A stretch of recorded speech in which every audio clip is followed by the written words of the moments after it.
Magugulat ang balita, dalawang basketbolista ng Ateneo de Manila University nalunod at namatay sa kanilang team building sa Aurora Province.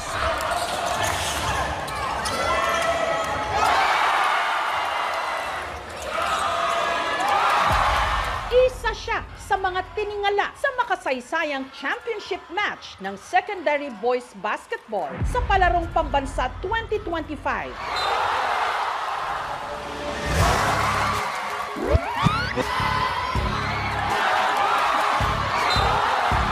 Ang kanyang trademark dunks. Ang siya raw alas ng Davao Region. Ang rising basketball superstar ng Mindanao, ang 6'4" na si Rene Clerk Bobet Baterbonia.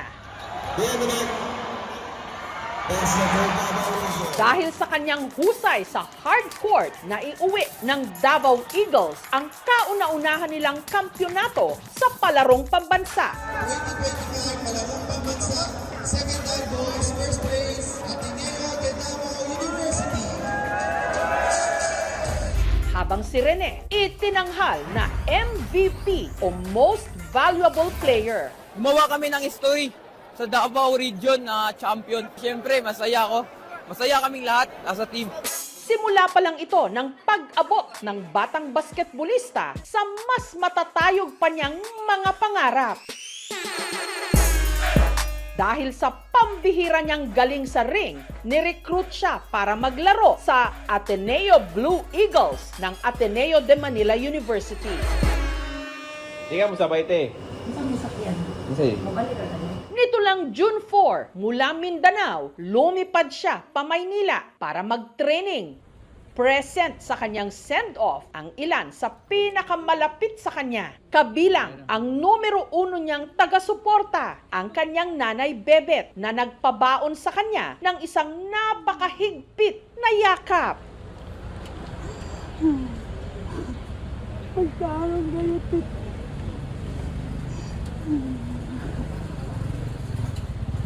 Ako gustong payo ka mo, pero para kaniyo. Bet. Yeah. Kita ta. Ping. Ay, ma'am. Boski. Yun na pala ang huli nila, pagkikita. Namatay ang dalawang basketball player ng Ateneo Blue Eagles matapos malunod sa kanilang team building activity sa Aurora. 4 na araw lang mula nung lumuwas si Rene pa Maynila, pumutok ang balita na si Rene at ang teammate niyang si Divine Adili nalunod habang sila'y nagti-team building sa isang resort sa Dipakulaw, Aurora Province. Lumutang ang samot-saring espekulasyon. I think it is hazy. Bakit sa dagat? Bakit hindi sa swimming pool? Ano nga ba ang katotohanan sa likod ng kanilang biglaang pagkamatay?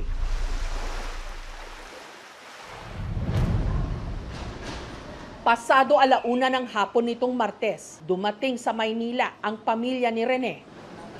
Hindi talaga nila sinabi na magkakaroon ng training na ganun. Kasi kung sinabi pa lang nila, matanong ko na sa anak ko, kaya mo ba yun? Ang mga labi ni Rene na unang inilagak sa isang memorial chapel sa Quezon City. Sa bayan ng Talacugon, Agusan del Sur, ang hometown ni Rene o mas kilala rito sa palayaw na Bobet, ramdam ngayon ang pagdadalamhati. In behalf of our homegrown pride, Bobet Baterbonia from this place. I was thinking at first that I would be removing this after the 66 Palarong Pambansa. But now he's gone. We owe it all to him. This might as well stay here as long as it takes. Napakabait sobra. Kaya nga, sobrang masakit sa amin. Iningatan namin lahat mula sa hindi pa siya kilala, tapos sa isang iglap mawawala lang lahat. Parang nakakapanghinayang naman. Yung batang isang nasa province o kilang bukid lang is makapaglaro na sa mga UEP games, mas gagalingan ko pa lalo at handa akong matuto pa. Sa bahay na ito sa Barangay San Nicolas, namulat sa payak na buhay si Rene.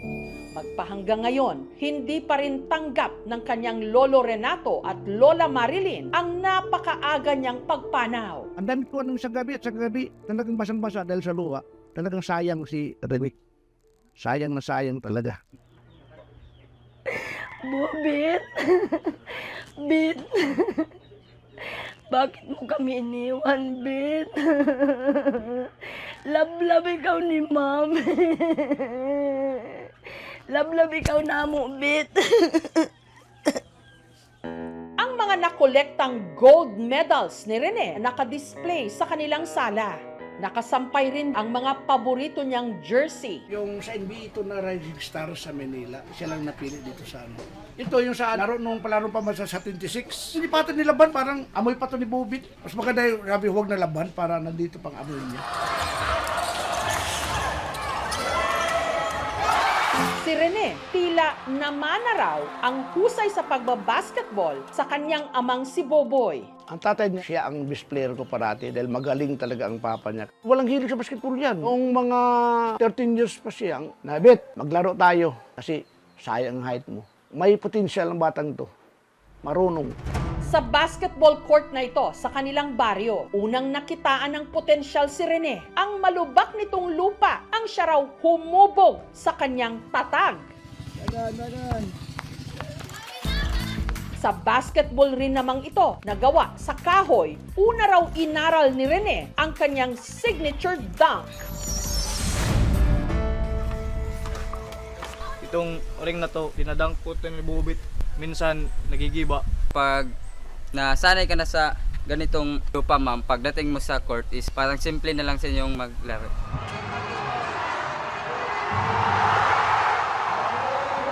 Hanggang sa sumabak na raw siya sa mga paliga sa kanilang bayan. Kahit saan, pupunta kami. Mag-ano kami na sasakyan, kahit magastos. Pag nakahaw kasi na bola, nakasyat sa mga tao, tatayo, palakpak, sigaw.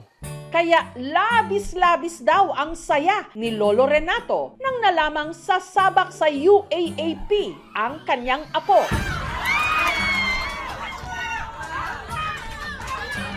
Si 55 inches to, inutang ko lang. Kaso wala kayo mapapanood. Sa uli ko lang kaya to.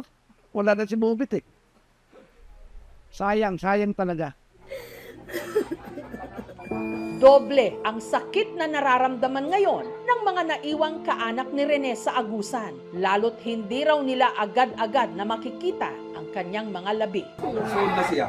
May kasuod na siya. Kasakit na mapicture na lang ang langon. Hindi kay Gatson na pa siya. Si Rene, pangalawa sa 7 magkakapatid. Ang kanyang tatay Boboy, tricycle driver. Tindera ng isda ang kanyang nanay Bebet. Ang kanila raw sitwasyon sa buhay ang nagtulak kay Rene na paghusayan pang lalo ang kanyang pagbabasketball. Lalo't ito ang nakita niyang paraan para mahango sa kahirapan ang kanyang pamilya. Pangarap talaga niya makapagtapos ng pag-aaral kung ano mang meron siya para sa pamilya niya, sa mga kapatid niya. Hey guys, ingat! Nung hinatid ko siya sa Ateneo de Manila, yung last conversation namin before kami humiwalay, sabi niya na hindi daw siya uuwi ng Davao for 5 years kung hindi siya yayaman para maahon niya sa kahirapan yung kanyang pamilya. Kasama ni Bobet na nasawi sa trahedya ang isa pa niyang teammate, ang 21 anyos na Nigerian national na si Divine Adili. Mula Nigeria, nakipagsapalaran si Divine sa Pilipinas para rin sa kanyang pangarap na maging basketball player. Una siyang sumabak sa UAAP Season 88 kung saan marami siyang pinahanga. Kaya maraming taga-suporta niya ang nag-aabang pa naman sa kanyang pagbabalik court na hindi na mangyayari. Ang mga magulang ni Divine na sina Elias at Ifioma Adili nakapanayam namin. From childhood, he decided is basketball, and because he noticed he has the height, he was in the Philippines to play basketball and then again to go to school for studies and basketball. His last message to me was that everything is going to be fine. He will take care of his siblings as he used to. We are about to go to church I called him to know if they have gone for the camp. He said they will be going on Sunday. I just prayed with him. I vividly remember that I told him to stay safe, and he said, all right, there is no problem. He asked of the siblings, and I told him that they are fine.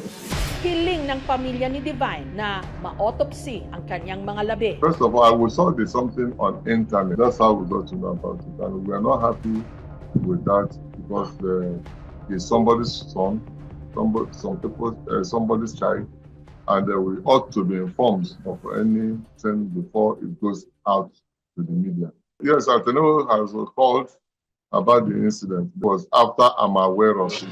Nakikipag-ugnayan na raw ang embahada ng Nigeria sa pamunuan ng Ateneo at sa mga otoridad. Honestly, I do not even believe that I will survive it, that particular point. It's as if the world have shattered. That there is nothing left for me again. May mga nauna na raw kasing espekulasyon na hindi lang ordinaryong team building ang nangyari sa Aurora. Kasi akala ko training lang na nga. Hindi, military training. Ano ba yun? Grabe siya magpa-training.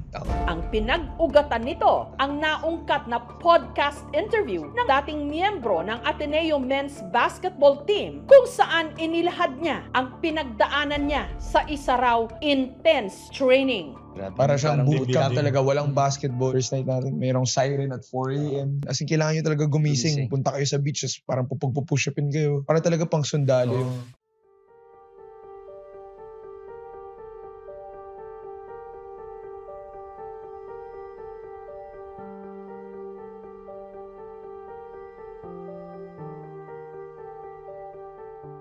Ipinagtataka naman ng pamilya ni Rene, paano raw ito nalunod, gayong marunong daw itong lumangoy. Dito sila naglalaro, naliligo. 20 meters may yan. Laking pagtataka rin nila kung bakit patuloy pa rin di umano ang tinatawag na bootcamp, gayong may mga muntikan na pala noong maaksidente. Through the years, parang ini-improve daw nila na parang mas safe. Kahit since 2017 until now, every year daw nila ginagawa pero first time daw to na may mga namatay. The most faithful barometer of telling us kung ano talagang nangyari are the 16 or 17 people that were there, the players and the coaching staff. And unless and until they actually speak on a sworn statement signed by them in the presence of a lawyer, we will never really know what's accurate. That's the only way we can get to the bottom of the truth. Nitong Miyerkules, matapos ang closed-door meeting ng pamilya at pamunuan ng Ateneo University Athletics Office, humarap sa media ang pamilya Baterbonia. Nag-usap kami kanina and then may mga sinabi sila na ganyan yung nangyari. Sinabi ko na may kulang sa explanation nila. So 40 daw yun nangyari. Naahon daw yung anak ko 30 minutes. Nabalitaan nila ako is 1 hour pa. Sabi lang sa akin nga, si Rene, na-aksidente po siya, nalunod. Mula noon, wala nang info sa akin. Ba't hindi sila kansa mo aba? Communicate nga to. Tita na niya, nag-send sa ako kuan ka ng picture or video nga. Patay na ako ang anak. Pinuntahan ng aming team ang resort sa Dipakulaw sa Aurora kung saan nag-training at nalunod ang mga biktima. Tumangging magpa-interview ang pamunuan ng resort pero ayon sa nakausap ng aming team, lubha raw talagang napakadelikado ang dagat sa kanilang lugar. Susupali po kasi yung mga dayo po na natatapat sa ganun. Nilalabanan mo nila, gusto nila talaga makabalik sa pangpang. Hindi po napapagod, nalulunod. Ayon naman sa isinagawang investigasyon ng PNP, napag-alaman na ang ikinamatay ng mga biktima asphyxia by drowning. Ibig sabihin, kinapos sila ng hininga, sanhi ng pagkalunod. Wala rin daw silang nakitang foul play. Base din po ulit sa sinumpaang salaysay ng mga nag-rescue ng mga MDR or MO technician, wala po silang nakitang weights po sa paa or sa kamay po ng mga biktima. Wala din po silang napansin na mga galot sa katawan ng both of the victims po. Wala pa po kami nakitang ibang anggulo. Sabi nila, aksidente lang daw talaga yung nangyari. Sinabi ko lang sa kanila nga, Aksidente yung nangyari dahil sa kakulangan nyo. Ayon naman sa Acting Deputy Commander ng Philippine Coast Guard sa Aurora na si PO2 Nico Cilindro, posibleng nalunod ang mga biktima dahil sa tinatawag na riptides. Ang rip current o mas kilala bilang riptide, isang malakas at makitid na agos ng tubig na humihila mula sa pampang sa mas malalim na bahagi ng dagat. Delikado ito dahil kaya nitong tangayin kahit mahusay na manlalangoy palayo sa baybayin at magdulot ng panic at pagkapagod. Sa maraming kaso ng pagkalunod, rip current o riptide ang isa sa mga pangunahing sanhi. So ang rip current kasi may bilis siya na 5 miles per hour. May two-way kasi yan ma'am, pwede mong mag-float ka lang. In short, huwag mong labanan yung current or next option is lalabas ka dun sa na yun, sa current na yun, either sa kanan or sa kaliwa. Kasi yung current may lang siya, specific na laki o lawak lang na siya. So pwedeng lumabas ka doon tapos saka ka magpunta sa shoreline. Gayunman, ayon pa rin sa PNP, hindi pa nila isinasantabi o nirurule out na may nangyaring hazing di umano sa pagkamatay ni Rene at Divine. Sa kabila po ng pagdeklara ng PNP na ito ay isang pure accident, hindi pa rin po otomatikong mawawala ang liability ng institusyon, gayon din po ng mga iilang individual. Meron po tayong tinatawag na duty of care, lalo't higit sa mga institusyong pang-edukasyon. Dito po sinasabi na kung mayroong pagkukulang sa seguridad, pangangasiwa o paghahanda, maaari pa rin pong magkaroon ng liability or mapatunayan na mayroong negligence.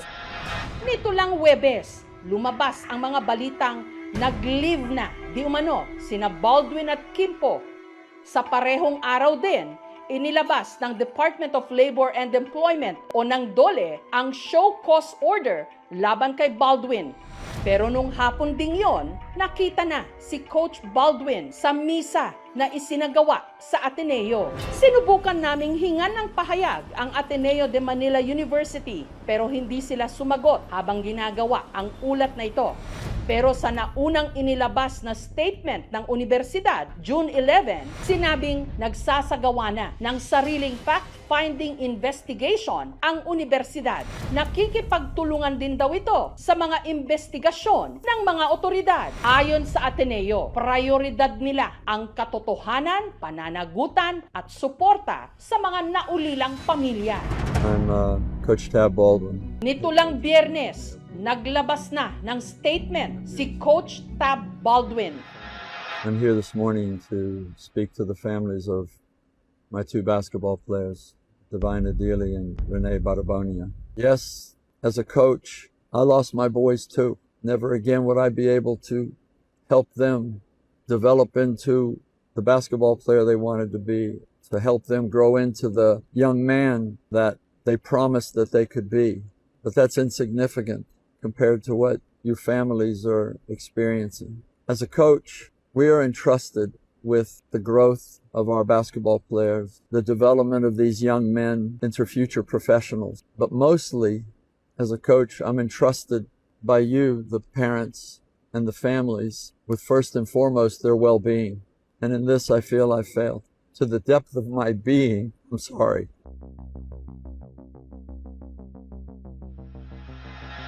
Di mo madadala sa apologies ang kamatayan ng anak ko. Huwebes ng gabi, sakay ng private plane, inilipad ng pamilya Baterbonia ang mga labi ni Rene pa Davao. Dito sa Ateneo de Davao Senior High School sa Bangkal Campus, kung saan siya nag-aral ng senior high school, pansamantalang ibuburol si Rene. Na-idol ko si Rene at pagkamatay niya, hindi ko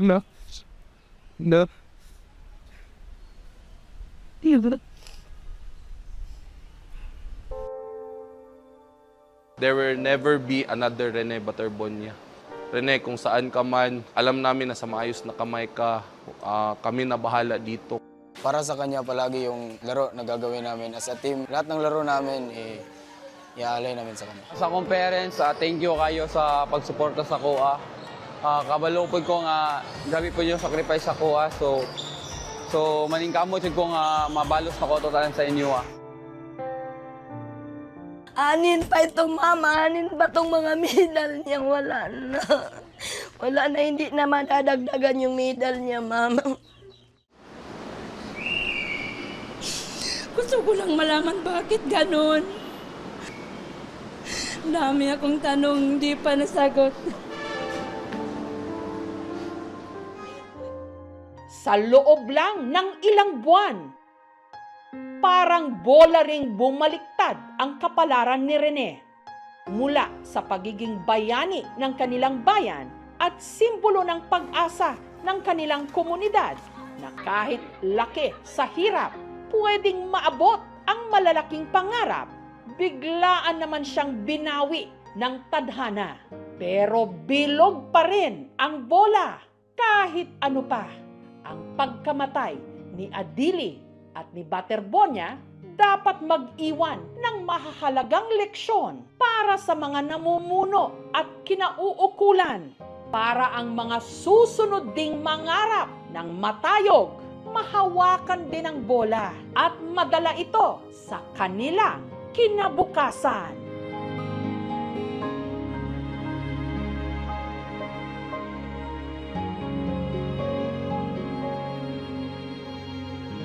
Ako si Rene Clerc Baterbonia, usa ka proud Agusanon athlete, and I believe talents and hard work can open doors to greater opportunity. Just a kid with a big dream. Pagtalong.